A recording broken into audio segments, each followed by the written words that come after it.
write a book.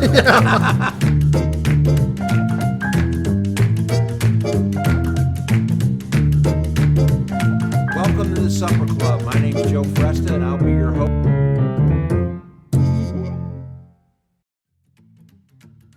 The Supper Club, brought to you by Mercy Health, transforming the health of our communities. Kuna Food Service, a family-owned tradition since 1918.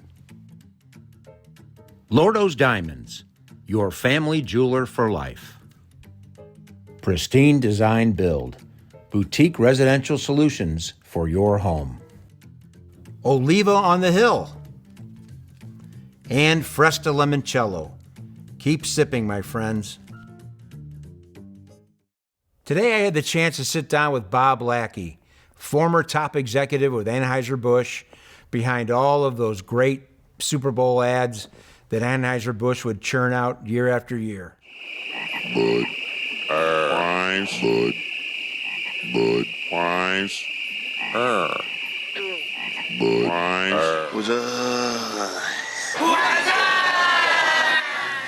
Clydesdales today are a symbol of that quality, of that tradition, of that excellence that is the hallmark of Budweiser, that is the hallmark of Anheuser-Busch.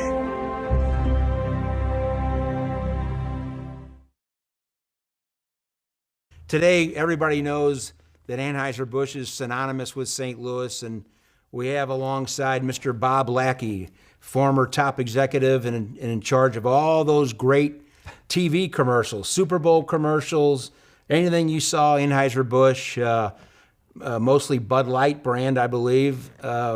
You saw it, but he was the man behind it. Bob, welcome to the show. Thanks, Joe. Thanks. And thanks for giving me all the credit for something I didn't do by myself. We had a great team. Yeah, it takes a team. Yeah, You're it right. takes a company like, run by Mr. Busch, August Busch III. Mm-hmm. And my boss, most of the time I was at AB, was August Busch IV. Right. And we became very close. And together we were able to overcome the third at times on decisions related to advertising. Mr. Busch. Yeah, you always refer to him to Mr. I do. Busch. And he's Mr. still Busch. a great friend. I love him to death. Yeah. He's a great man. And we'll talk about him a little later. Yeah. But you're not a St. Louis boy. You were born in Chicago. Yes. I'm not a Cubs fan, though. I know. grew up on the south side. You were on the mean streets of South Exactly. South Chicago. South Chicago. White Sox fan. Sox, yeah. And that's where I met Tony La Russa. Oh, you met him back then? Yeah, because he started there under Bill Veeck. I did not know that. Yes, and I was working for AB at the time as an advertising guy, an old agency that no longer, well, it exists, but under a different name, Needham, Harper, and Steers. And Correct. so they had a little toehold in the Anheuser-Busch business by having Busch Beer as one of their clients. Right. And as you know, probably, or folks that would know or even care, Darcy McManus was the big agency here in St. Louis Correct, that right. had AB locked up. Sure. They had everything, didn't they? Well, they had it because Jimmy Orthwine, a famous name in right. St. Louis history, Sure. Related to the Busch family. Sure, He sure. was actually the president of Darcy around. Oh, he was? Yes, for a while. I did not know that. Yeah, so going all that way around, but I got to know Tony and the White Sox, and I was a White Sox fan since I was a kid. Sure. And that you had to. I mean, they beat up kids with You couldn't Cubs walk hats. around in a Cubs you jersey or slapped a around. hat or anything. Yeah, not where I lived. Yeah, And so, not there. so it was not fashionable to be a Cubs fan anyway. But you did watch Cubs because Channel 9 in Chicago carried both the Cubs and the White Sox for a number of years. And you would be able to see the Cubs games because they're all day games. Sure. In the afternoon. No lights. And then the Sox would play at night. So Yeah. we could always catch games. But Both we were games. huge baseball fans. Huge. Yeah. So you grew up in Oak Lawn, Illinois. Well, I grew up actually on the south side in an area called Gage Park. And Oh, Gage Gage Park was Park. about 55th South, so Okay. 55th Street south of Madison Avenue. Sure. And then my parents moved out to the southwestern edge of Chicago, which was called Oak Lawn. Oak Lawn, okay. And then it was the next suburb right next to the boundary line of Chicago. So we pretty much called ourselves Chicagoans growing up because everybody and their brother was on the payroll of the city where Sure. I lived. You had a lot. It was a very blue collar. Yeah, very blue collar. community. Everybody worked World War II policemen, veterans. firemen. Yep, policemen, firemen, electricians, Work for the water plumbers. department or whatever. Yep. I had a job in high school as an assistant to a food inspector. Oh, okay. Yeah, and I don't know really what I did. I worked in a sausage factory, which is a whole nother funny story. Yeah. But you were on Mayor Daley's payroll in some way. Somebody in your family was involved with, Yeah, right. with either an alderman Sure. or Mayor Daley or the head of the plumbers union or whatever. It was just a fun place to Must grow have been up. a fun job. I worked for the Metropolitan Sewer District when I was a kid. But, Well, that fits. That's yeah, good. right. Yeah. But I want to talk about your first job, your first real job, Yep. caddy Yeah. Oh, caddy. at yeah. Beverly Country Club. correct, right? Right, south side of Chicago. It was at 87th and Western, which is definitely in the heart of the city. Sure. Not the heart of the city, but heart of the south side. And it was, and I also went to high school about a mile north of there. But that's a side story. But my dad said you got to get a job and be a caddy. And I Yeah. said, well, my mom and dad weren't country club people. You had Right. to go ask up somebody Sure. that you knew. And we had one guy in our parish, St. Catherine's of Alexandria, and one guy, and he had like kids marching up to his door, all trying to get caddy jobs. And so Yeah. he didn't know who I was. And I knocked on his door, and he said, son, I've already done this like 50 times. And I go, please, I need to get a job. And so he was kind enough to, sponsor me, and I got a job. This was your first crack My at first sales. yes, You and it sold was great. yourself. But it was a club of a unique membership. It was either mobsters, Right. politicians, or Right. people that owned 6 McDonald's franchises. That was it. That's the Wow, universe wow. of people. Caddy number 34. Yeah, well, that was my high point. 4 years caddying. Yeah. And I was going for an Evans scholarship, where you get your, I knew at University of Illinois. Like in the movie Caddyshack. Exactly. And Bill Murray did a great job, and Harold Ramis, of depicting that, Yeah. because that was exactly how it was. Yeah. Except he was a North Side caddy. Yeah, yeah. And that was probably a little more civilized. Mm-hmm. But I worked with guys that were, they peel off 20s. Those were the boys. Yeah. And it was great. They were just good guys. Had a roll of cash. Or a guy holding the roll of cash, and he'd give you the money. And it was fun. And Not much difference between the mobsters and the politicians, right? They No. all had a roll of cash. There was a gray line there, I think. Yeah, no, it was good. My dad used to say, who'd you get today? Because he would like to know how I did. How much money did you make today? And I'd tell him it was such and such, and he goes, "That guy, he's a crook, and he's going to the suite down at Statesville." Yeah. I said, "Okay, Dad," and he did. Eventually, that guy did. 10 years later. Was there anyone were you kind of a call guy? Were any certain? The level I got to, where I was a caddy number 34, was my best ranking I ever got. That meant you were there literally, 12 hours a day. Yeah. You'd get there at 7 a.m. You'd be the first call. The caddy master would come out with tickets, long big stack of tickets, and all the caddies would flock. They call them birds. Right. Okay, the birds are flocking. But if you were a cool caddy and a guy that the guy really liked, you'd stay in the back. So my best loop I got, or most memorable that I remember, was I was standing in the back. It was 34. Come up. I come up there. He goes, "You got Mr. Trilla." Had an oil drum business. Sure. And he had a guy named Jack McHugh that was always his guy. Right. But Jack wasn't Irish. He was Right. a very different looking guy. Right. Handsome, swarthy, Kind of big. bad Yeah. guy. But they were good to the caddies. And they said, "You have guests," and his guests are Forrest Tucker and Johnny Weissmuller. Sure. On a cart. Tarzan. Exactly, and I knew that, and I said, "Tarzan," and the caddy master, "You watch out, 34. You don't make any comments about that, and don't do that Right. Tarzan yell Right. stuff. Don't do Right. that." Yes, Kind of sir. like William Shatner. They say he hates to talk about Star Trek. Really? Just people. He just does not like to talk. He's so tired of talking Star Trek. He just don't even Yeah, go but there. that's how he feathered his Well, bed. that's right. That's Well, where So he made his bones. Well, I went on the cart, and I ran behind the cart because they didn't want to walk. Yeah. So I'm on the cart on the first hole, and we're going down, and I got Forrest Tucker, driving, and Johnny. Johnny's in the bag. Yeah. He was probably 60 years old at the time. He had a little sauce in him already. And it was about 9 o'clock in the morning, and all of us were going down the first fairway, and I hear, "Oh," and it was the caddies doing the yell. No. I'm honest to good. And I'm laughing because as kids growing up, we saw all the black and white movies Sure. of Tarzan. And Oh, the guy yeah. was a dude. He Oh, had a yeah, he was body. put together, But this right. guy, he still had the body, but his head, he just drank too much. And so he goes, Forrest, what was that? And he goes, Johnny, they're calling for you. And I start laughing, and I'm a kid, and I just got to watch myself and be careful. Well, Johnny didn't make it, but he made it through 9 holes, and then they put him to bed. Okay. And then Forrest kept going. But it was, a great memory. And I caddied for great people like that. Sure. I mean, just like celebrities, guys you don't want to know about.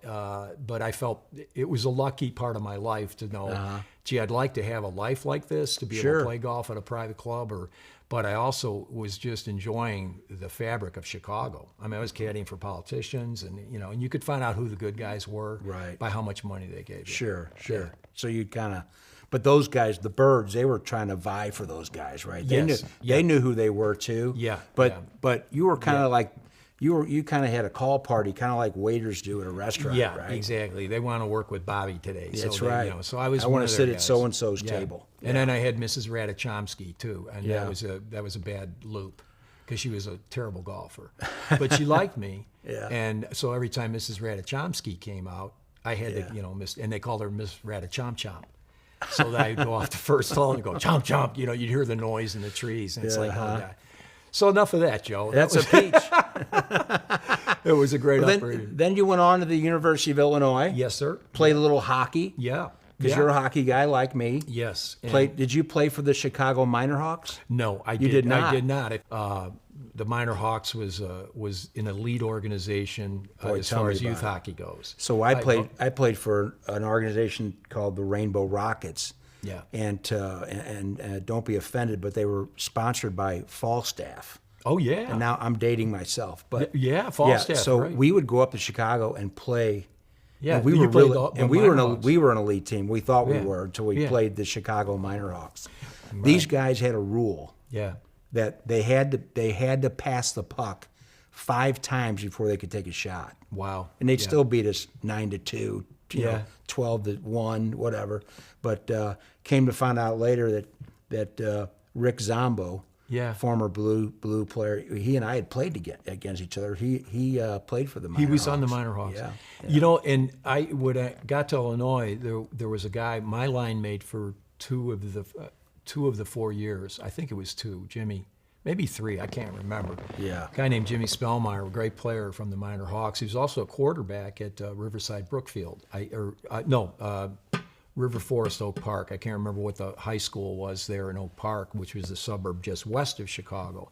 So this guy was a stud athlete and a great hockey player. And he was a Minor Hawk. And I always had such respect for the kids that played on the north side, because when I played high school hockey, we would, there weren't many rinks in Chicago at the time. And so we ended up getting a chance to play at the indoor-outdoor rink at Ridgeland Commons in Oak Park. And that's where the Blackhawks practiced when the circus was in town and the ice was closed. And I actually had practices there where we'd get off the ice and here come the Blackhawks. The equipment are coming in. Bobby Hull's walking through the lobby. Sure. Those were great days. Wally Gunzo was the equipment supplier. Yep. And he had tickets for kids and section. You'd go to window 2.5 at Chicago Stadium. You could get a ticket just about any time if Wally knew you. Oh, really? Yeah, because he would see you. You'd say, Wally, can you help me out? And boom, he'd slap tickets down. No kidding. Oh yeah, I remember those days. And Bobby Hull, you saw all those guys. Yeah, right? I saw Bobby, and Stan Mikita was my favorite. And you got to see him, and it's not like that today, obviously. But it was Chicago. The Blackhawks were huge in Chicago, so that was my sport. Other than baseball, I adopted hockey. My brothers didn't skate. And most of the kids that I grew up with didn't play hockey, but then there was a core group that did, and we were at the beginning of it. And when you get to Illinois, these guys were coming from all over. We had players from the Minor Hawks. We had guys from Boston that wanted to be in the engineering program at Illinois, which was top tier. Yeah. And you had great players. So we had real good hockey, very good club hockey. It was really a lot Well, you of guys fun. you were ahead of us in terms of hockey because the Hawks were already well established, and then we didn't come along. The hockey thing didn't really take off till the Blues in '67. Well, I think I told you this before. When the Blues got into the expansion, we were allowed on our high school team to get your own equipment. For practices. Really? And I saw the Blues stuff, and they actually the local shop that had hockey equipment. Not Gunzo's? It wasn't Gunzo's because I lived on the south side. Yeah. There was one guy on the south side, Dick Yeah. Staskin. It was called Prep and Pro. Yeah. And my mom bought a pair of blue note pants Yep. and blue socks, and that was Sure. my gig. And they go, what are you wearing? Yeah, I'm gonna that say for?" it. You get it's like wearing Just- it was like no. wearing a Cubs hat on Now- the south now side. I was a kind of a, I was an adventurous Yeah, you guy. I just thought I should try this. Just And try it out. I love You it. look good in blue. Yeah, well, Yeah. the lighter blue is not my style, but I Right. did. I got it, and it You was pulled great. it I was a off. big blues You pulled fan. it off. I really was. Towards the latter part of his life, Tony Esposito, I was fortunate enough to meet him. Yeah. I met him at an opening of a restaurant called Centro. Okay. And Yeah.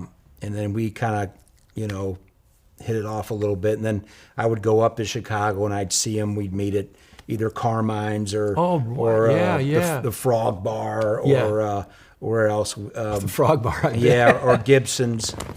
Jilly's. Yeah. Yeah. The Viagra Triangle, as you Yeah, would. yeah, I know that place. But I believe he probably lived nearby there in a condo or something like Yeah. that. But we'd sit and talk, and he was just a wonderful guy. Wonderful guy. He was, those were glory days back when, you were an early adapter of the Blackhawks. You got so loyal so quick. And when Bobby Hull went to the WHA, that hurt. Yeah. And suddenly the franchise totally just went downhill. I'm going to tell you about Yeah. loyalty and Yeah. back to Tony. Yeah.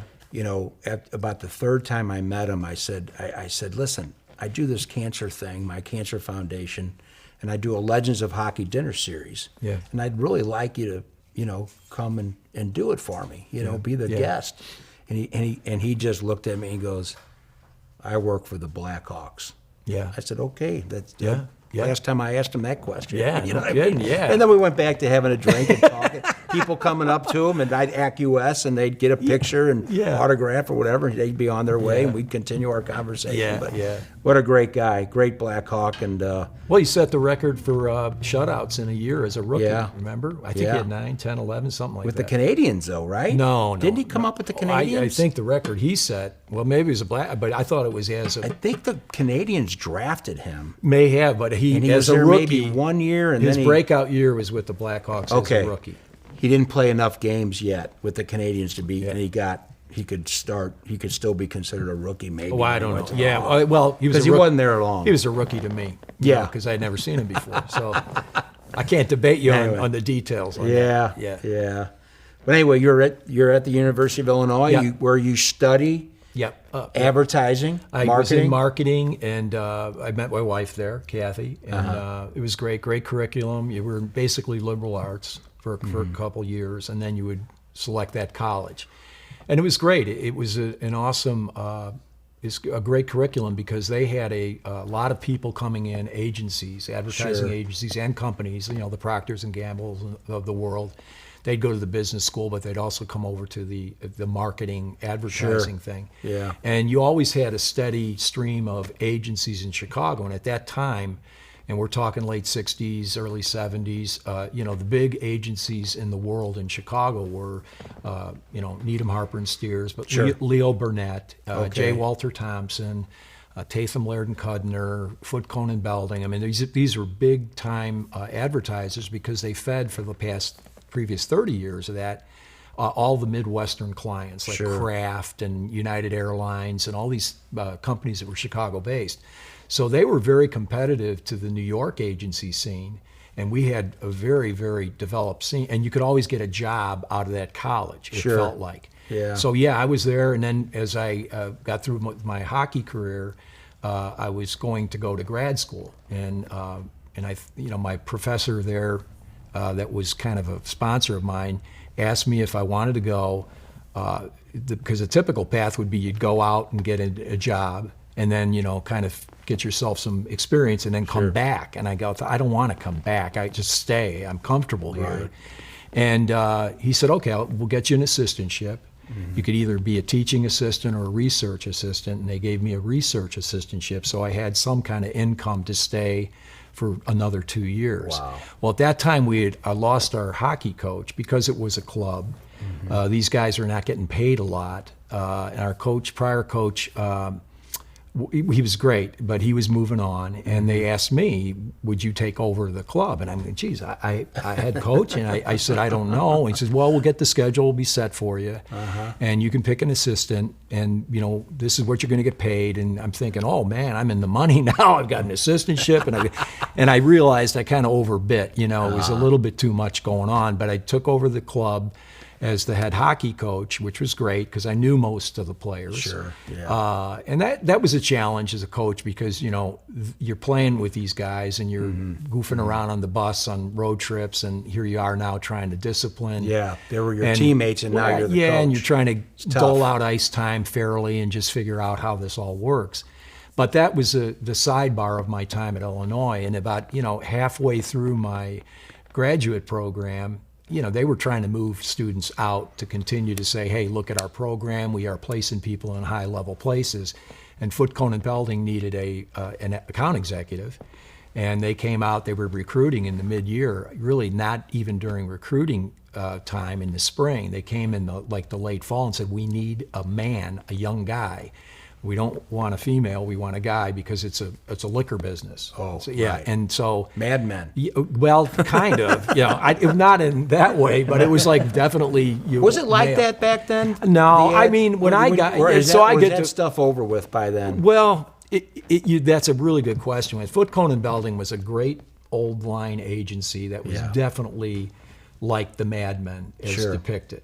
Their guys were still wearing suits. Yeah. They had liquor They in literally their offices, just like in the show. In their offices, and a few of them were on the stuff. You could tell they were doing the long lunches, but it was a new generation of people coming in, starting to come in, and it was getting different. But it was a very what I learned, and it helped me so much when I was at Anheuser-Busch, is that it was very divided, that there were account managers, the guys and the young ladies that were all dressed to the nines, and they were the client contact people. Right. And then there was another floor where the creative people were. Sure. And then there was another floor where the media people were, who were buying and negotiating and stuff like that for the advertising time. So it was very stratified, and a lot of blue bloods of the north side of Chicago were running these agencies. Sure. Real highfalutin, we'll meet you at the club, darling, on Saturday, and that kind of stuff. And it was for a kid growing up on the south side of Chicago, it was a little foreign to me. It was like, wow, I don't know that I belong here, right. And so I took that job. Ties, oh yeah, and you're buying a suit, wardrobe, and all that. Yeah. So when I left Illinois, I had to get somebody to replace me as head coach, which was a minor part of my life. I mean, it was wonderful, but it's time to get a job. It served its purpose. Yeah, and it all worked out. And so, but my first job is at Foot, Cone, and Belding, and I learned the advertising business, and I happened to be on a liquor account, which was not bad. They were about branding, Canadian Club and Hiram Walker, and they weren't really big brands. They were the shelf guys. Yeah, it was like more. Rail. It was like 1960s stuff business. Yeah. And then you were right away. That was you got this account executive. Yes. Deal. I mean, which was rare for. Yeah, but for a guy right out of school. Yeah, but they needed a body. But you were in the right place, the right time. I agree. But the thing is once you get into the agency business, at least then, you really have to realize that if by age 35, if you're not in charge of the place, you're likely not going to have a job. Right. Because you really always at the whim of a client to fire you. Yeah. And you got 10, 15, 20, 30 people, being paid by the revenue you're getting from that client. And the minute that client goes out the door, these guys and ladies are out of jobs. So I left Foot, Cone after 2 years, and I was really heavily researching where else could I go. Sure. And I had my mind on going to Needham, Harper, and Steers, who had the McDonald's account. Right. And they were red hot as an agency, and they were privately held. They were really a cool agency. Right. They weren't haughty. They were really a great group of people and very creative. And they had the McDonald's account. They had the McDonald's account. Huge. So I was able to get hired there. Yeah. And unfortunately, we lasted a year because we lost the business to Leo Burnett. So I was out of a job. But they kept us on. The 100 people that were in the agency, of 400, there was 150 that were working on McDonald's. And Keith Reinhardt, who was the chairman of the company at the time, said, look, we're going to keep everybody and we're just going to pitch. We're going to pitch for business and get you guys jobs somehow. And eventually people started to realize, hey, this may not happen. I'll go get somewhere else and I'll go do something else. But we had a toehold in the Busch beer business with Anheuser-Busch. And that client was there, but it was a small piece of business because Darcy had a stranglehold on all AB business because of Jimmy Orthwein and all that. So we finally get a chance to pitch for Budweiser Light, the new brand. And it started as Budweiser Light. Yes. It wasn't always Bud Light. No, In Budweiser the very Light. beginning, it was Budweiser Light. You're right. And go through that whole Joe, transition. that was an amazing time because you're talking circa 1982. Yeah. And AB was a juggernaut. I mean, through the 70s, they're killing the market. They're absolutely dominant. They got Ed McMahon on TV, on the Tonight Show. Sure. They got Here Comes the King, Oompa music. It's an old era. Gussie Busch, 20 years earlier, was on the cover of Time magazine. Lou Rawls. Lou, sweet Lou. And he was Yeah. great. And he was a great spokesman for the company. Sure.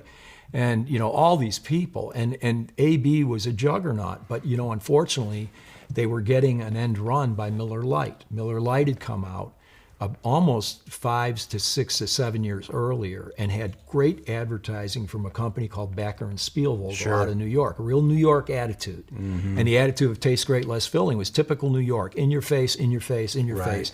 Funny and great work. By some of the greatest advertising in the beer business ever was taste great, less filling. Right, with the baseball guys. Oh, baseball, Billy Football. Martin and George Steinbrenner. It's Sure. brilliant. Yeah. Dick Butkus was in it. Right. Ray Nitschke, they're arguing. Well, Whitey Herzog and Dick Williams were in it I together. can't believe Whitey would ever do Well, that was when he was with the Royals. I know. He Yeah. was angry at Yeah. AB. So, but at any rate. He just hadn't met Gussie yet. That's what what it was. Yeah, you're right. So at any rate, but so they realized, oh my gosh, we got to have a light beer. Well, they had Natural Light, but it was out there in just kind of a middling Yeah, role. sure. So they decided, and Mr. Busch had to make a tough decision on this because I was an agency guy at the time. I was some little account executive. How looking old were out- you? You were what, I don't know. 1992, I think it was? 15 or something. You were 15. Yeah, no, I was.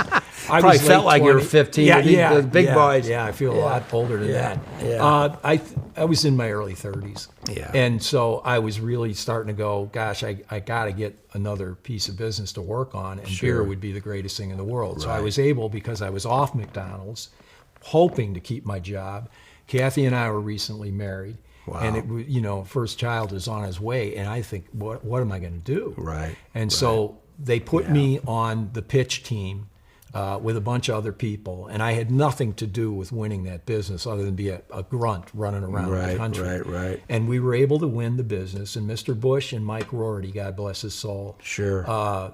was instrumental in giving DDB a chance. Wow. Well, they call DDB now Needham, Harper and Steers a chance, and we got a chance to prove that we could do their advertising. So we got Budweiser Light, but we had handcuffs on us because Mr. Busch said, "You're going to do a single Clydesdale. We have multiple Clydesdales for Budweiser. You do a single Clydesdale, and that'll be like son of Budweiser." Well, that's like not good positioning. Right. And we tried it for about a year, and it started to be pretty obvious that they had no bar call. What do you do? I want a Budweiser Light. I want the single, it was too close. Even the trade dress of the bottle looked too close to Budweiser. Right. So in the wisdom of the people that were running the company at the time, and the agency too, they decided, look, we got to get to comedy, do something different. And they said, we know there's light beer choices now because Budweiser Light's here. They shortened the name from Budweiser Light to Bud Light. Hey, Sure. give me a Bud Light. It's a lot easier to say, right? Lighter, smaller. Yeah, well, in Make different Budweiser trade smaller. dress. Bud's red trade dress, its label. Right. Make this silver. Call it Bud Light. And then get a campaign that makes people do Bud Light. And the idea was, give me a light. No, Bud Light. And if you say, Sure. give me a light, you push a police light at them. Right. It's a joke. I mean, Or obviously, light it's a- stupid. a- And here, a or lighter. a torch. Flame. Yeah. And it's so stupid, but it worked. But it worked. Yeah. And then they got lucky at that time. We had one of our agency guys, Jonathan Moore, came up with the idea of a poster of a dog named Spuds McKenzie, who was a party animal. Yeah. And that was like a home run beyond. They could actually take it to television. So you had Gimme a Light and Spuds, and suddenly this tepid start starts to go. and the brand is getting a toehold. But Miller Lite is still kicking the Yeah, whole well, time. I know they were the beer in your Right. hometown, Chicago. I mean, yeah, they were. They were way. Yeah. They outsold Bud. And- Bud, whatever, oh, yeah, whatever, Bud- whatever well, Bud- AB threw out there. They Well, Bud were the killed king. itself, though. But earlier than that, when Miller Lite was about introduced, was the same year that there was a major strike, a Teamster strike in Chicago. okay. And they basically, the Budweiser drivers struck, and we tried to fight it. And there was all kinds of bad things going on up in Chicago, as well as St. Louis when the strike occurred. right. They locked out the workers, and they were taking staff to go out and run trucks. And there was some From the distributorships. Yep. You know, I played hockey up at Wisconsin with a guy whose family owned River North Distributors. the Nystrom. The Nystroms. Yeah. John Nystrom. His Yeah. father's name was Don. Nystrom. Great guy. Who was very good friends with Harry Carey. Yeah, Yeah. and Harry's got a history. Yeah. Right? So Yeah, sure. we don't talk That's about a whole that. other show. Yeah, But anyway, but what do you think it was that they made the decision to pull this one away from Darcy and let someone else do Boy, it? that's a really, really good question, and I think I give all credit to Somebody was selling Mike Rorty, or maybe Yeah, said, Mike. hey, Mike was instrumental in it, I think, too. But August III made all the calls. Sure. And I can tell you about the most massive change we made was when we had to fire Darcy, and I was pulled in on the middle of that one. And but Mr. Busch, was clearly concerned about. I think it's a bad idea for a new major brand that's going to get multi-million-dollar investment to be all in one house. Kuna Food Service, providing quality food to people across the Midwest, is part of our rich history at Kuna because food brings people together. We specialize in having a large variety of food products and food supplies, catering to an array of businesses that turn to us. Kuna Food Service, a family-owned tradition since 1918. What do you want me to do? Cook dinner and pick her up from soccer practice? Oh my gosh.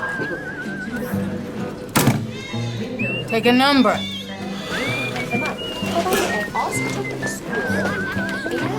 And Nobody likes to wait. Mercy is eliminating the wait for great healthcare. Our online tools mean you can get the care you need now. see who I have. Mercy Now. Thank you. More of what you need now. Oliva on the Hill. It's Italy in the city. With exquisite old world charm, this ideal setting is perfect for your next special event, wedding, just having lunch, or enjoying Wine Down Wednesday and the Antique Market. Check it out, olivaonthehill.com. Lordo's Diamonds, your family's jeweler for life. Family owned and operated for over 70 years, specializing in engagement rings, fashion jewelry, gemstones, and in-house jewelry repair. Relaxed, friendly atmosphere, competitive pricing, and a selection second to none. Conveniently located just west of the Galleria on Clayton Road. Lordo's Diamonds, your family's jeweler for life. LordosDiamonds.com. Go Fresta for Fresta Limoncello. My handcrafted small batch citrus liqueur is perfect for sipping or pouring in a cocktail. All natural, gluten-free, Fresta Limoncello is sold at Schnucks, Dierberg's, Straub's, Total Wine, and local restaurants. Fresta Limoncello. Keep sipping, my friends. Sure. He goes, I need more ideas from somewhere else. A And these guys fresh have done a idea. nice Yeah. job. This is him. I'm paraphrasing what he might have Yeah. been thinking. Yeah. These guys out of Chicago have done a nice job. It doesn't make Darcy very comfortable, which is good. I want them to be on their toes. Mm-hmm.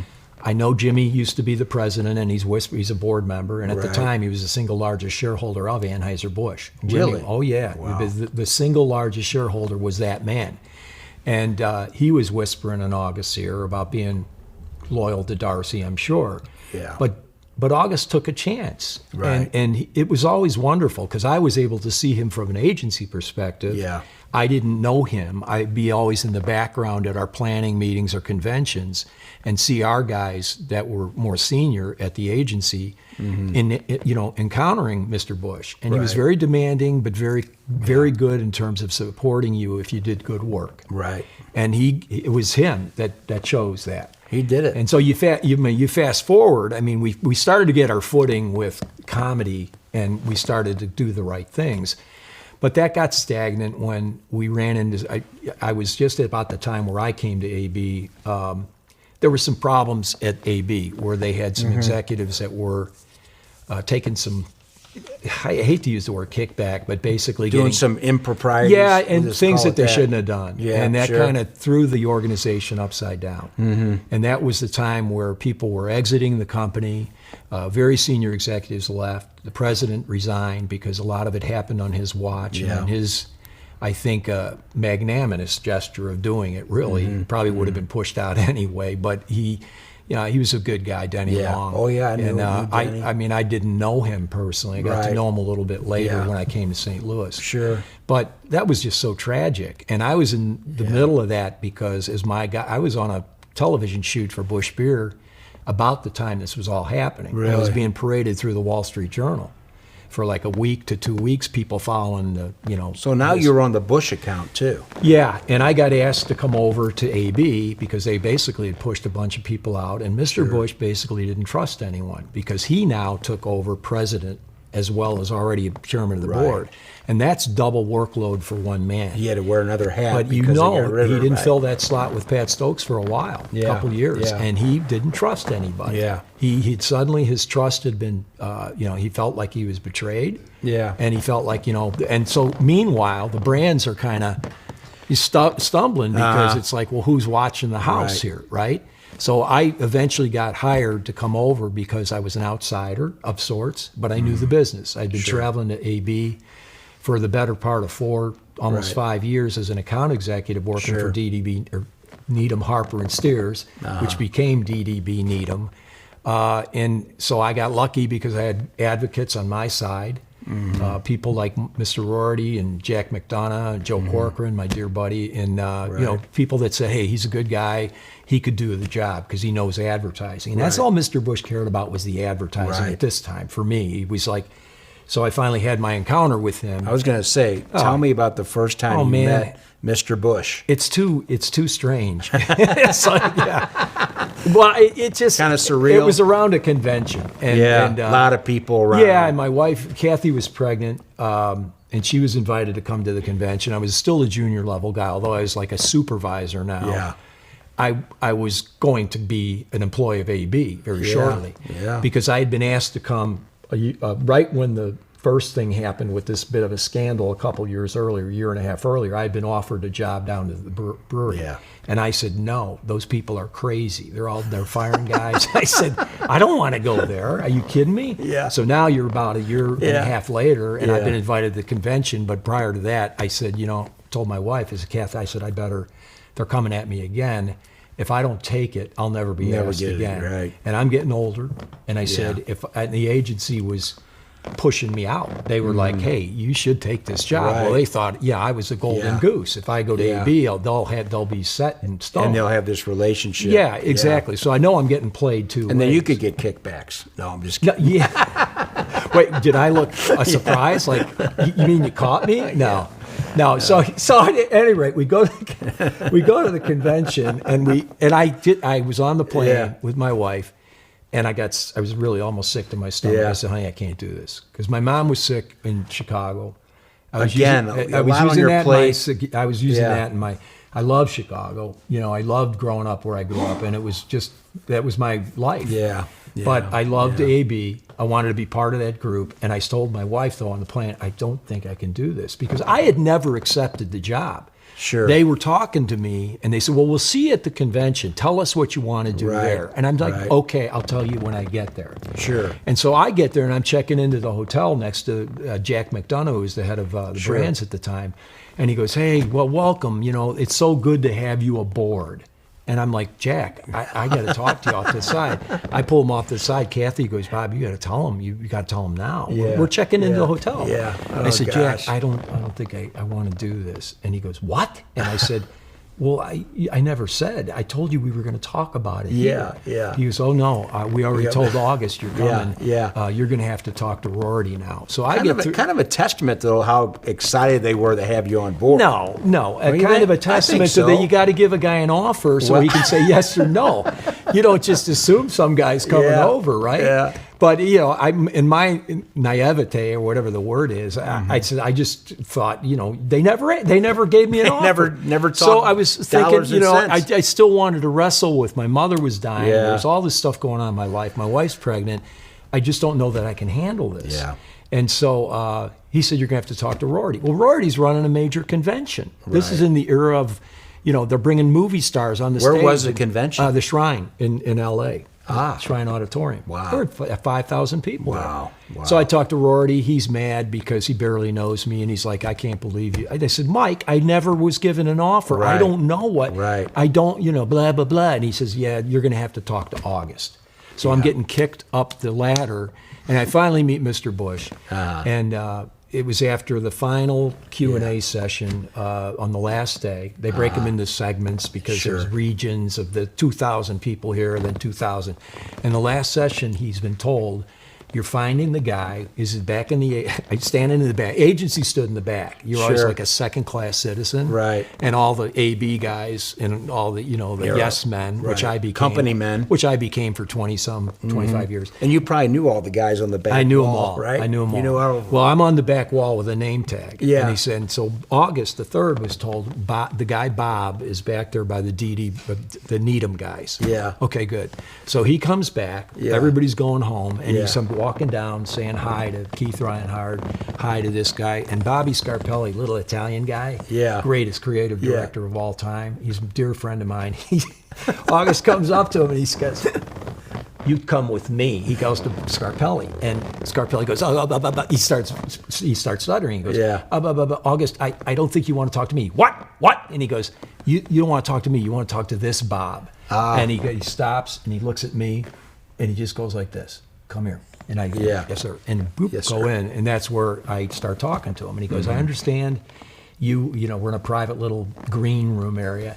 I understand that you're concerned about everything with going on in your family. And I said, yes, my mom is dying. And he goes, oh, my father's very ill. I know what that's like.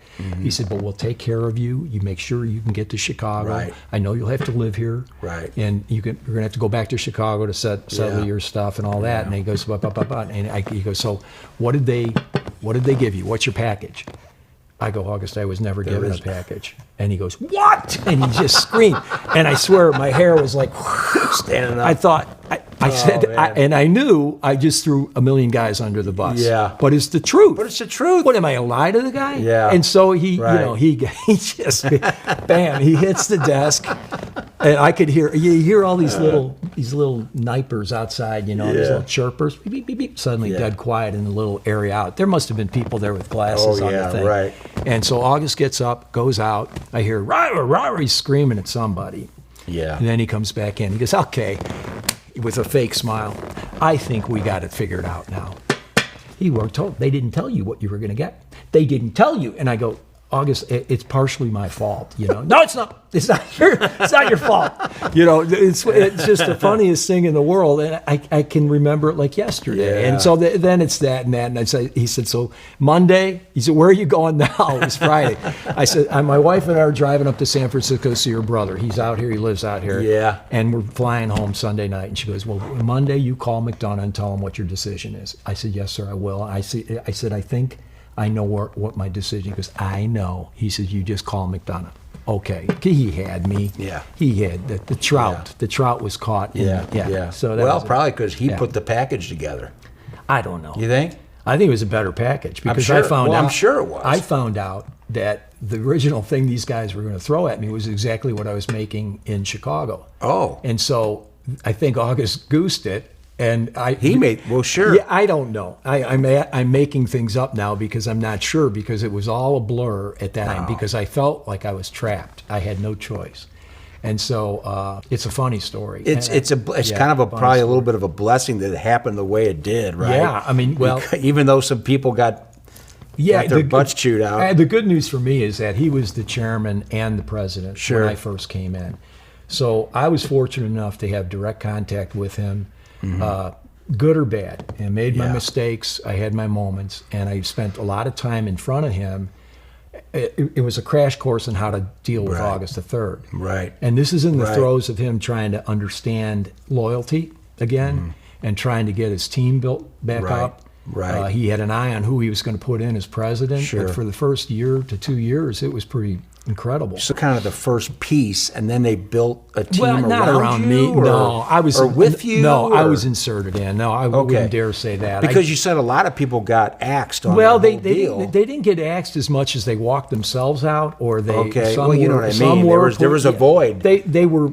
The sad truth of the whole thing was there were so many really good, talented people at Anheuser-Busch, and I mean all of them were all Right. committed and loyal and Right. really good and smart, Right. and because of their whatever they were working on that maybe was under scrutiny, they were suddenly a pariah. Sure. And they were pushed Yeah. away, pushed sideways. Right. Go find a job, or Okay. another job in the organization that people didn't want. And the only sad thing about it, Joe, is in a company like AB, and this is what was our ultimate undoing.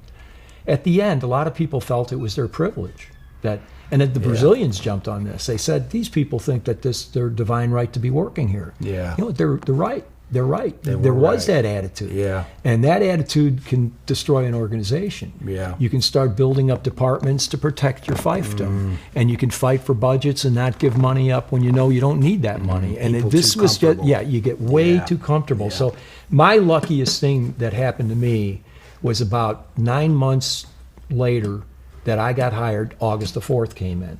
He had been studying at the Seibel Institute in Germany. Okay. He was getting his brewmaster's Sure. accreditation, wherever it is. And I started working alongside him. And how old is he at this point? He's 10 years younger than I, so I don't know. But I don't remember. He was pretty young. Yeah, so he's 21, 24, 22, 24, yeah, okay. 23, Sure. 24. And he was great. yeah. He was great. You guys were you and he became Yeah, very close. friend. Yeah, very Yeah. close. And he's a dear guy. I mean, he was so good to me and so good to my family. So sweet to Kathy. He's just the best. I'll never Yeah. say it. And Yeah. lots gets thrown around about August the 4th, but Yeah, yeah. he's a friend for life. Yeah. Because I tell you, if I didn't have him, Right. we could have never done what we did. Sure. And he had a great eye for creative. And he was a younger guy. Yeah, than yeah. his father. And, You could see the and he kind of the craziness you guys were doing with frogs and turtles and lizards. Yeah, and we all that man, kind we of took a stuff. beating. Yeah, we yeah. would take beatings together. And he could be the buffer. Yeah, Yeah. Aug was always there for me, but once in a while he let me take the beating, Yeah. which I didn't appreciate. But, Yeah.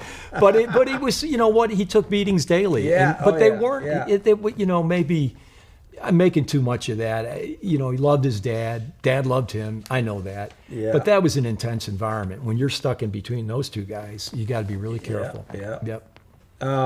What was your next campaign after Spuds? Well, Wasn't it the I Love You Man? yeah. I mean, that's a great Yeah. segue because that was we were struggling and we were having trouble.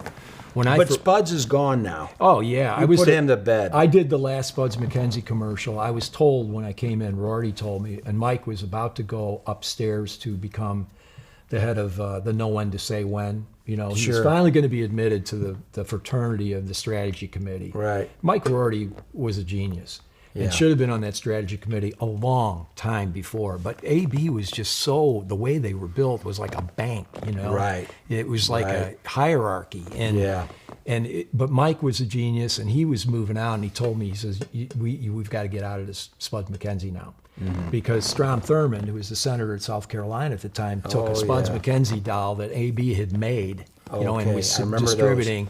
I remember and those. brought it up on the floor of the Senate Yeah. and said, these people are advertising to children. Right. Look at what they're giving Right. to the trade. Puppies. Yeah. And so I did the last Spuds commercial, and we fought hard for about 6 months. And about this time, August the 4th is like with me. I can't remember where Aug was. He was the Bud Dry guy, and that was his first assignment on his own. Yeah. And then he jumped real quick to Budweiser. Yeah, And yeah. I just can't remember the exact timing, but at any rate, we were at that time, and I told the 4th, I said, I've got an idea. We got a great creative guy at DDB Needham now. I'm going to stay with DDB Needham in Chicago, who came up with an idea about making Bud Light like the center point by everybody in their right mind is going after Bud Light, Right. and everybody out of their mind is doing the same thing. Just Yeah. create a Bud Light world Right. that only we can own. We can't copy Miller Lite. No. And they were starting to get slow. They were slowing down. They were running out of ideas. Yeah. Coors Light had just gotten banged on by the government for the silver bullet won't slow you down. They had, and they I don't know why they did it, but they jumped away from that campaign. And that whole silver bullet imagery was critical to the success of Coors Light. And they were in trouble now. Yeah. They were starting to pull back on their advertising, and they lost their way. Right. And so we had an opening a mile wide to say, if we could get back to comedy in a good way, Right. we can do it. And so we went out and we got a bunch of guys at DDB that worked on our account. They got in trouble with their management because they did an idea for August the 4th and I that was a guy who's just scamming Bud Lights as a limo driver, you know. Are you Dr. Galakowicz? Are you Dr. Galakowicz? Yeah, I yes, remember I am. And the guy's just scamming Bud Lights because he Yeah. knows he's got Bud Light in his limo. And it was a brilliant idea, and we did that one. And at the same time, we had a guy who played football at Mizzou, Johnny, who, I love you, man. You know, I know, Johnny, you can't have my Bud Light. And he would pitch it to his brother or his father while they're fishing. He'd pitch it to a girl. Yeah. The girl wouldn't Get give him that a Bud Bud Light out of his hand. And then he'd jump to another girl. And so those two commercials were done without the approval of senior management on our end and the senior management at the agency, which is huge because the guys at DDB were getting killed. They were taking a ready to chance fire there, the guy because we shot the spots in Chicago. Johnny was shot, I think, in L.A., but it was the same renegade director and creative director, and I shot the spot for Yes, I Am in Chicago at Midway Airport. And we didn't have a permit to go do it, but we went there anyway. I don't know why we did some crazy stuff. No, we shouldn't have done that. I mean, because the cops came and said, "Hey, you know, they wanted a little bit of jack because because Well, they you let were in Chicago. you had to let it go, and so we had to pay them off. The cop that worked that beat to get the scene of the limo drivers holding the thing. So we had people walking by. And there's Just a the commercial. regular travelers. Yeah. You just used them as No, we're not you paying used them as extras. We're not paying you. We're not paying you. We're just shooting our deal here. And it was like, oh my God. And then they got in a limo and they went around by like Navy Pier and they just drove around Navy Pier with a camera hook up. And we snuck out of Chicago. And we came back and the fourth sees the cuts and he's like, we're hugging. He goes, this is the great. I says, August, this is it. We got it. Yeah. This is it. And so we both proudly show it, and we get yelled at like every location we go to. You didn't get this approved, and it's like that was the time where we said to his dad, we had a meeting somewhere in there, and Pat Stokes was part of it too. He said, we can't have all these cooks in the kitchen. You can't be, you got to let us go do this stuff. And well, okay, you know, this time is good, but the DDB guys got killed by their management. We had to tell the management to back off. These are our guys. These are my guys. Right. They're my team, and you got to leave them alone. They gave us a great idea, and we're on a campaign now. Right. And that is honest to goodness beginning of it. And this was probably, I don't know, it was late 80s. I started in 88, I think. I mean, maybe it was like 1990 or something, but that was the first two great spots, and they became catchphrases in America, you know. Was that a Super Bowl ad? Neither was a Super Bowl ad because we were still running Bud Bowl at the time. Okay. Yeah, but they were showcase spots because like for example, Yes, I Am was so big that President Clinton was in the office at the time, and he did a piece for CBS Sports, and Mike Krzyzewski did too. That CBS Sports aped that commercial and had Krzyzewski being the limo driver. Yeah. And they're doing this whole thing. Where you going to the, are you going to the Final Four? Yes, I am. And it's Mike Krzyzewski. And then they had Bill Clinton in the West Wing. They actually had a camera that in there. And he had Arkansas was in that year in the Final Four. Well, there you go. And Bill Clinton, August the 4th calls me because, did you just see it? And I got babies at home. And I'm like, no, August, I didn't see it. He goes, and we didn't have replay and all that at that time. He says, oh, you can't believe it. The President of the United States just said, yes, I am. And so he said, am I going to the Final Four to see Arkansas? Yes, I am. And that was the lead-in. And so suddenly our advertising is being talked about in America. Sure. And the same thing happened with I Love You, Man. It was started. So even though we didn't get into Super Bowl yet, we realized we had power with our advertising. And the problem was, it wasn't a problem. What we needed to do is get out of Bud Bowl. Yeah. Because those things were costing us $1 million for every 60-second commercial that ran one time.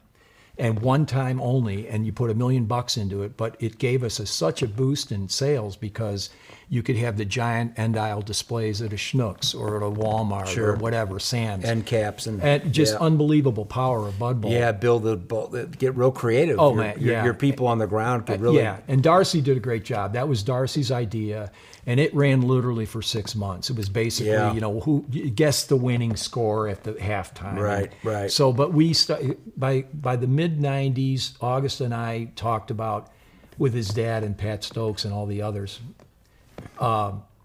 We got to get out of doing Bud Bowl. It's an old idea. Right. And we got to start using new creative. Yeah. And we have to launch it because then we can amortize it over the next 6 months. We can run it and use it and not blow $1 million on Super Bowl Sunday.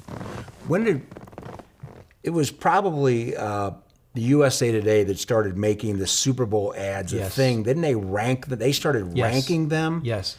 And then it became a thing to really watch the Super Bowl more about the ads than it was the game. Oh, you hit it right on the head. Because a lot of the games, were blowouts, and It's hard for people today to realize the power that USA Today had when they launched that format. There was a paper like that, and New York has tabloid type papers like that, but their idea of just more pictorial stuff was brilliant. Yeah. But the fact that they did a Super Bowl ad meter survey, Right. and the ad meter was their technique of people having a joystick saying, I like it, I like it, I like it, I like it a lot. And then they do these 1 to 10 the graphs things. go up. Yeah. And, we saw that starting in the mid 80s. And we started putting Bud Bowl would compete in that and never would really crack the top 10 because it was more like a promotional thing. And it wasn't funny. Well, I thought it was pretty clever, though. Yeah. I think it got a lot of juice at the local level, at least with buyers, people that would stack your product. They loved it. They thought because man, you can build end-aisle Build a displays. football field in your grocery and then store. bring Frito-Lay in and do a co-display. Yeah. I mean, it was a brilliant idea. Don't get me wrong, but if you're trying to win. I'd call it, water cooler talk on Monday morning after the Super Bowl. You got to get in. So it took us a while because Pepsi owned that space from the mid 80s to about Michael Jackson. They had Michael Jackson. They had Elton John. They had Cindy Crawford. I mean, they had so many different things going on. And with Larry Bird and I think Magic. for McDonald's, weren't they shooting threes or something? Yeah. There were some great spots over the years. Mean Joe Green for Coca-Cola. Oh, Hey kid, iconic. Iconic ad. So great stuff. Yeah. And we wanted to be there. It took us a long time. We didn't really start competing till we quit using Bud Bowl, which was like 1995 or so. Yeah. And then we started throwing our work in there. And we finally broke through, I think, in the year 1999, 2000, and we had a 10-year run of being the best advertising in the game. Yeah. So, And I think that's when people started to realize, at least I did, at that time, I'm like, wait a minute, Anheuser-Busch isn't in the beer business. They're in the advertising business. Yeah. I mean, you guys were the best. Yeah. Well, the chief, Mr. Busch, always said, he goes, it's all about image. He goes, if you want to, he would never say it out of his mouth, but I have at many conventions and stuff. You could almost treat beer as a commodity product. Mm-hmm. It's really branded. And it's the same thing in breads and, pasta. I mean, That's right. It's just almost a commodity. You have to have some hook. Sure. And Mr. Busch had a really concise way of saying every brand has to have a badge. Yeah. How did you want to be perceived holding a beer, a Busch beer? What kind of person would that be? Or a Budweiser? Who is that person? Right. And Bud, they did a brilliant job over all these years. I mean, AB, since the 1930s, was one of the preeminent marketers in the country. Yeah, bringing after the Prohibition ended, bringing the hitch up to the White House. And I'm sure they didn't pay anybody off to run that thing down Pennsylvania. It didn't cost them a dime. No. They paid the driver, the guys doing Well, they the paid hard. the cop off. I think they paid the To cop. let him in the door. Yeah. Well, they gave him a case of beer. Yeah, You could have the right beer off the when you're truck. done. Exactly. Yeah, right off the trailer, yeah. But his idea of having a badge and having an identity that you want, and in the case of Bud Light, it was, you're an everyman, but you're looking for fun. And Bud Light is the focal point. A celebrity's not the focal point. It's the individual and the scene you're showing in that crazy Bud Light world. Yeah. It's carefree, it's fun, it's sociable, and that's what we are. And then when did you start When did the Clydesdales start to become a bigger part of the advertising? You know, in the mid '90s, when we were doing Bud Bowl, August the 4th and I were fortunate enough to have a great creative team on Budweiser at the time. A guy named Dennis Ryan, I think Greg Pop was the producer. These guys were at DDB Needham, and they came up with the idea of Clydesdales playing football against each other. Right. Because up to that point, the only time you saw Clydesdales was with a collar and a hitch. And they were pulling the wagon. They didn't have a personality. Yeah. And this was an amazing eye-opener to us. I think it came out in 96 or 7. I can't remember what year it was. But we finally realized that, oh my gosh, you can actually have these animals interact that close. Can we actually get our trainers to have them bump each other? Yeah. And the trainers did a miraculous job, because we only had about 4 weeks to teach the horses to get to a 2x4, basically, to come up next to each other. I mean, literally nose to nose. And then to get them to bow their heads, and then to get them to actually bump a little bit and not hurt them. Right. And they had to train them somewhere else and then ship them all the way out to Montana to a high meadow where we only had light for about 4 hours. And so we shot it in the, kind of the middle of winter, and were able to get the crew done, very little light, and they were able to do it. And that was the breakthrough spot. So to me, from that point on, every year we would do one premier Budweiser Clydesdale spot. And to me, that was the umbrella for the entire company. Now let me ask you a question. You didn't really get that horse to kick a football, did you? I could never tell you. It's a secret. No. We had a fake Clydesdale leg. Is that what that was? Yeah, we used it more than once. On the one where it was the Rocky theme, where the Clydesdales like working out, and they do a bump with the Dalmatian. They, the creative guys are going, no, it's not natural. It's not going to look natural. I said, I don't care, but what are we going to do? What else are you going to do? Do the fist bump. So some guy working the hoof, Yeah. So I had to tell you that one. Tell me, just off the top of your head, what do you think were give me your 4 top campaigns, your favorite campaigns that you did. I think in totality, the Bud Light campaign for the 10-year run of Super Bowl, top spots of the Super Bowl, the campaign of people will go to great lengths for a Bud Light is really, you have to do it in its entirety, because there are so many great commercials on that reel. I must have 80 of them at home. That it's whether the guys are in an opera house and they got glass, Bud Light. And because of the high pitch, the glass is breaking. I mean, it's hilarious. Or the guy sliding off satin sheets, or Cedric the Entertainer shaking the bottle, and it goes into his girlfriend's face when he finally settles on the couch.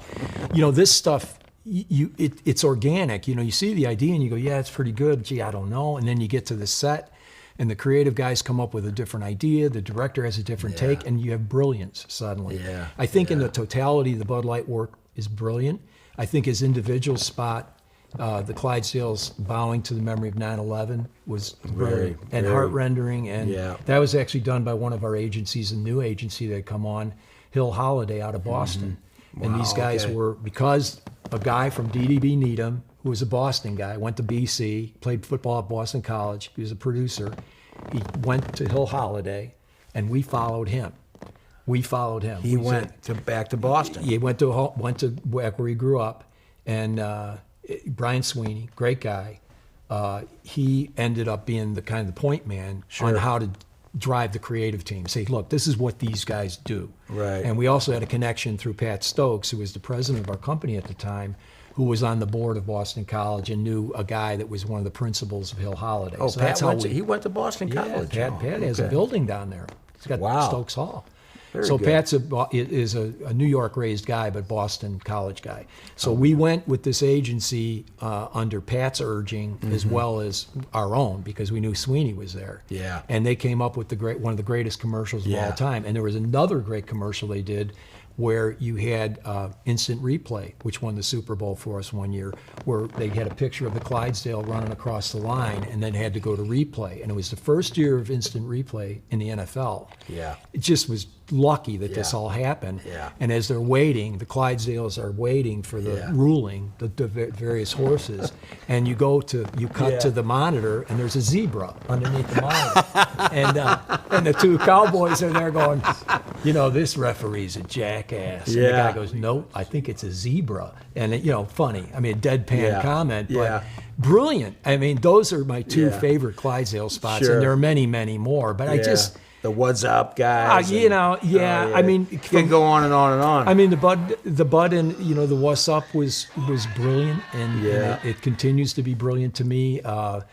Real Men of Genius as a radio yeah. campaign is probably one of the Yeah. best things we ever did. Just audio. Because It was all audio. The theater of the mind. yeah. And I got in a big battle with Mr. Bush on that because he made me he made me the head of all advertising in the universe, and the universe was the United States. Yeah. But we had interest in the UK, minor. We were contract brewing practically Yeah, everywhere, yeah. or Europe and China, and I'd go on these trips, and those guys knew what they were doing. Sure, So I'd have to yeah. sit there and say, are they doing good or bad? I said, they're doing good, Chief. They're good. These guys know what they're doing. Yeah. So he told me on a trip to UK that I didn't go on. How come you didn't go? And I got, because you didn't make me go. I'll go when you make me you go. tell me what to do, So boss. he said, they love your Real Men of Genius. Yeah, They love yeah. it. And they want it on television. And I said, August, I don't think that's a good idea.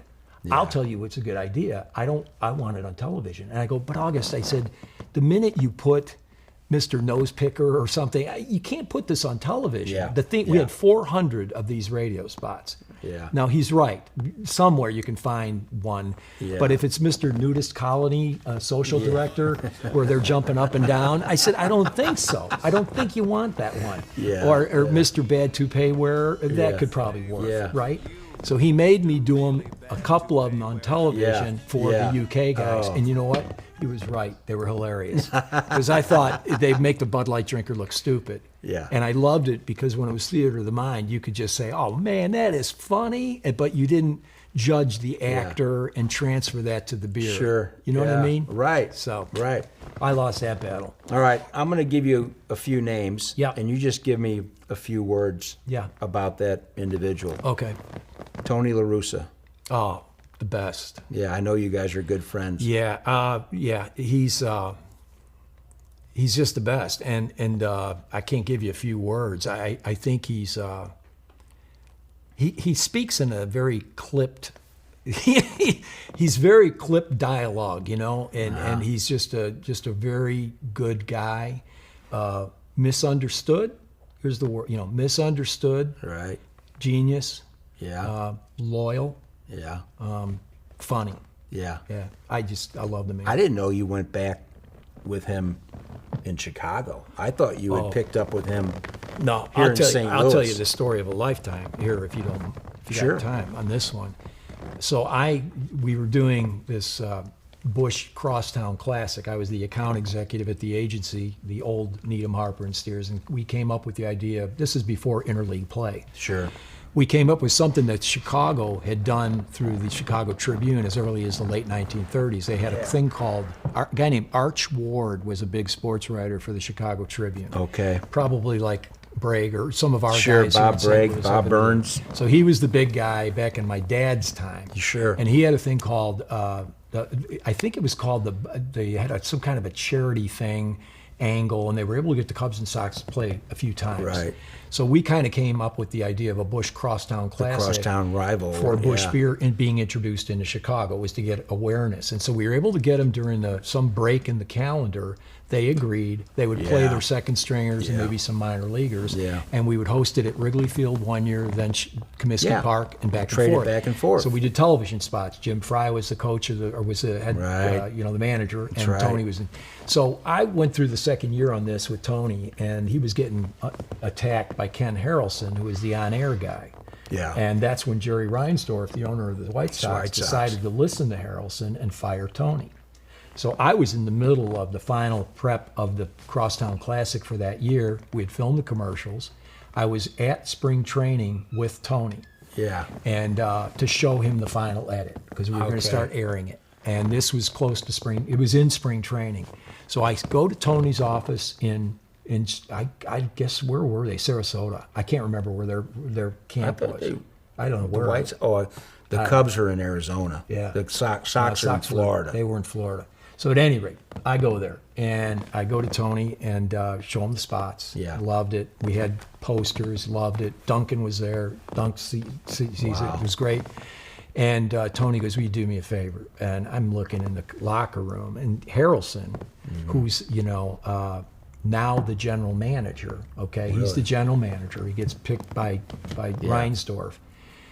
Is in the locker room dressing up in a uniform with Harrelson on his back.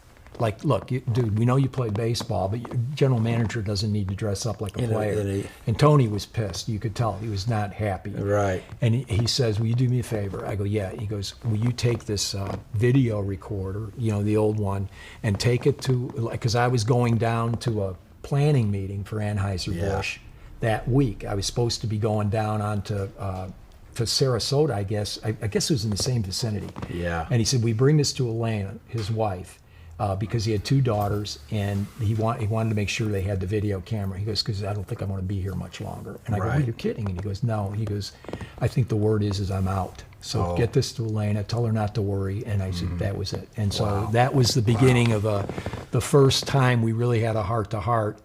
And then he called me after that, because he got fired about a week later. Yeah. And when I took it to Elena at the door, it was near where we were going in Sarasota. We were in Sarasota for our planning meeting.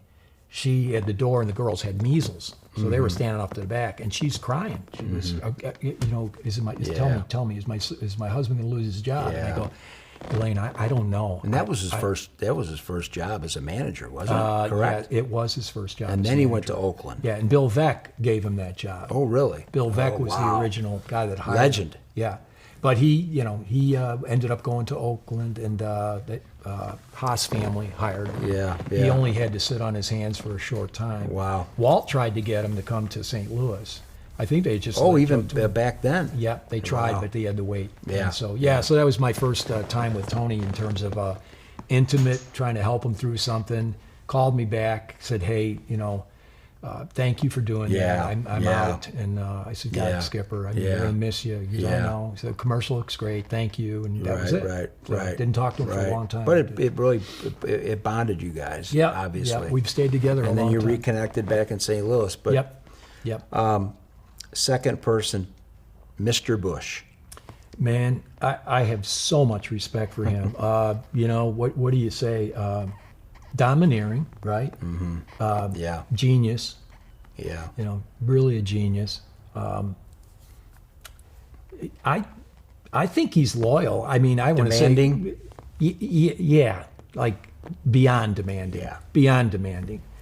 But he's a genius, and I would just say a leader, a great leader. Right. And I consider him a friend. Yeah. As much as you can be a friend to him, I consider him a friend. Yeah. And we've done. He calls you. You call him. Well, it's not. We're not like buddies, but he'll call me on stuff, and we've had moments to get together to help him. But I consider him a mentor and a wonderful guy, and I've had some tough times with him. But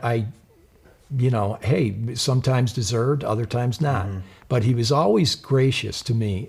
When he made a mistake, and he knew I knew, he would come back in some way that would make you feel like $1 million. But when you made another mistake, or you do the same thing twice, he put the fear of God into you. Yeah. One more thing. Yeah. The sale. The what? When the Bushes sold the brewery. Yeah, that was let's call it. You felt it's just so hard to express how the benefit of this. Before I give me a word, was I saw it coming, as did everybody else I worked with. I was on the strategy committee with all these other gentlemen and ladies, and we were supposedly at the highest level of the company that knew what was going to be happening. But it was really decided at the board level, outside directors and Mr. Busch. Yeah. And we tried very, very hard to save it. So I would never use the word betrayed, because I think it was inevitable, and I'll use the word inevitable. It was definitely inevitable. And so you say to yourself, inevitable, sad, just not fair. I can't imagine actually working for the company, because I know just regular St. Louisans felt a despair and Yeah. a bit of a loss They felt betrayed. and a Yeah. bit of a, what are we going to do now? They were our leader. They were they were besides the arch. That's what St. Louis is. And so I can't imagine what it was like actually being a part of the company, working there, and being especially for you, as being as close to the Bushes as you were. I just think you go through periods of time of putting blame on people, right? Yeah. And you can't really blame anyone on this one, I don't think. I mean, I've heard all stories, and I've heard some truths, some half truths. Yeah. There's one good book that's been written about this. Sure. One good book, and in my humble opinion, and that's Dethroning the King. Right. Julie McIntosh, because she was a Financial Times reporter. She covered the business. She covered that book from a financial perspective, Sure. where it became inevitable. And the problem is we just weren't ready for the acquisitions or mergers that were required to use up our cash, because we were a cash machine. Sure. And we could have invested in just about anybody or anything, but the Mr. Bush, and I think the board even supporting him, did not really believe the deals were worth it. It'd be too much debt. You'd be taking on too much debt. Yet that's what the game was. I mean, SAB bought Miller. Sure. InBev bought, Labatt, and then they bought InBev, and then they bought. I mean, it's just like it was leveraged debt, and so, I was never despaired, because I was fortunate enough to be more at the top end, but I felt very sad, honestly, for the people that were on my team and those that were mid-career and really had no place else to turn. Yeah. And most of them managed to, they managed out, they figure it out. Yeah, and they were also well figure it trained, out. and they learned so much from AB. But, disappointed. But I'm not blaming anyone. Yeah. In hindsight, it was inevitable. That was Yeah. the strongest word, inevitable. Right. And it's nobody. I mean, it started long. I think it started before I was there. Yeah. Yeah. Because I was glad to be part of the glory years of where we hit 50 share. Right. But we ran out of people to eat up. That was the problem. Yeah. Because Yeah. our target was solely, we were too focused on the U.S. domestic beer market. That's where we were getting it. We were getting all of our wealth out of those people. We took Miller to pieces, forced them to sell. We killed Coors. We forced them into being acquired and eaten up. And meanwhile, you let others get stronger, like Constellation and the Corona brands. And there were things that we didn't do strategically that should have been done 15 years before. Last question. Is it true that AB had a chance to buy InBev years before? Yeah. that? Oh, yeah. That was when they were Ambev. And yes. InBev. Yeah. Yeah. In Antarctica, I believe it was, too, was the major brand, wasn't it? I can't remember Sure. that. But yes, they did have the chance. They had a chance to buy ESPN, believe it or not. Really? Wow. And they were, we were the first major advertiser to give them guaranteed cash to get them off the ground. Wow. And so that was a well-known story that Mike Rorty was, the engineer of that. And August III had the wisdom to say, let's get every bit of money into that sports programming, and let's own sports. Yeah. And that's where then we went to the stadium signs, and then we go to this, and we just started to own sports and own the Super Bowl. Right. Don't let anybody else in. You be the biggest share of voice, because you have the biggest share of market. Bob Lachky, Joe, thanks for doing Pleasure, this. man. All right. Really, You're the best. thanks, buddy. All right, man.